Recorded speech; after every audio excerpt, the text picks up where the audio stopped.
After a debut like that, what do you do for Act Two? Just keep working hard every day and go out there with the same mindset and just think it's not about the team we're playing, it's about us and what we can do to get better.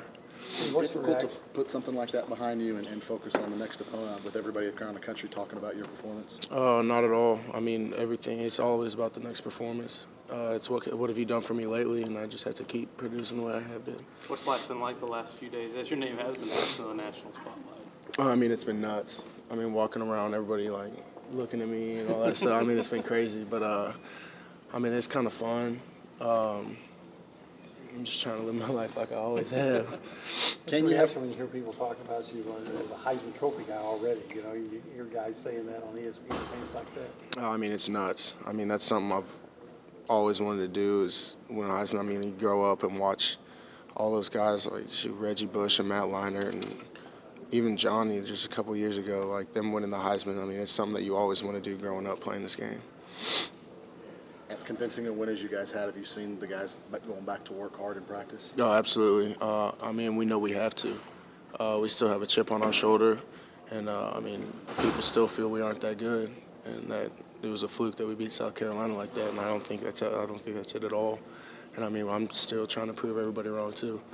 Some of the other guys have said that you just didn't seem nervous. You seemed pretty calm on Thursday. Why didn't you seem nervous considering the magnitude of the situation?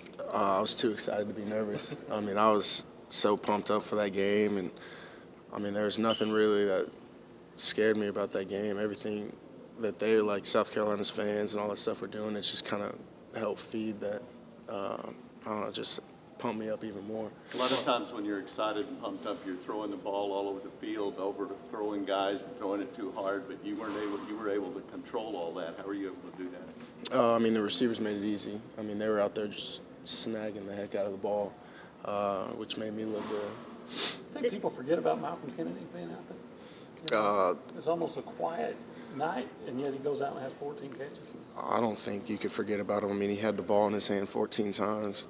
So, I mean, and we targeted him a couple other times and just missed him. And so, I mean, I think there's no way to forget about him. I guess what I'm saying is Ricky gets so much attention, and Speedy, you know, people talk about it, it's almost like, you know, Malcolm seems to get overlooked, and yet here he goes out and, you know, he looked like he was your favorite receiver. I mean, he doesn't need all the attention. I mean, if we can keep him quiet and people aren't looking for him, that's good for us. Do you think that playing in so many big games in high school and, like, you know, one of the biggest football states in the country prepared you for your debut and helped you not be nervous? Oh, absolutely. I mean, back in high school, Coach Watson and Coach George did an excellent job getting me ready for any situation that I could have faced in high school.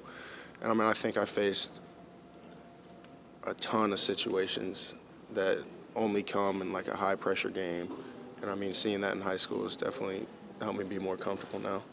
You looked at the film, your progressions. How did you rate yourself on that? Was there a few times you should have gone to someone else when you looked at the film and looked at all your progressions? Yeah, I mean, there's a lot of stuff I could get better at. I mean, I would look the wrong way or miss a guy. But, I mean, overall, I think we did just fine. But, I mean, it is something that we need to build off of. I'm sure you've heard from a bunch of people this week. What was maybe your favorite compliment or the best message you received this week? I don't know. It was kind of cool getting Kirk Herbstreit. He tweeted at me and said that was a good performance. I mean, that's kind of cool since I've watched him on College Game Day forever. I thought that was pretty cool. Did Dad tell you anything to help you be prepared for a big stage like that? He told me the same thing he tells me before every game, and that's go out there, play your game, and protect the ball. Kenny, have you thought about what it would be like running out on the field Saturday night in this stadium with 106,000 people? No, not yet. I mean, I can't wait to get out there and hear all those fans screaming. I know that we're going nuts. I mean, we have the best fans in the country. Kenny, because of what you said, you didn't care for Kenny football, but the first thing Johnny did was say Kenny football on national TV. So, what do you think of that? I mean, that's pretty cool. I mean, Kenny football, that's kind of his thing, the Johnny football. But I mean, if that's what people are going to call me, that's cool. Did you settle on one? There's too many to settle on one.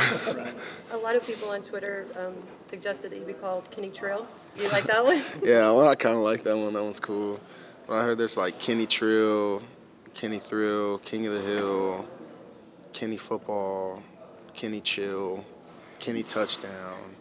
That's just, I mean, there's too many of them. Do you have a favorite? I don't know, that Kenny Trill one sounds kind of cool. You know, you've seen both sides of, now you're getting all this adulation, but earlier this spring, there was some negative stuff. You saw the downsides of social media and fame. What have you learned from that, especially now that you're, enjoying this limelight?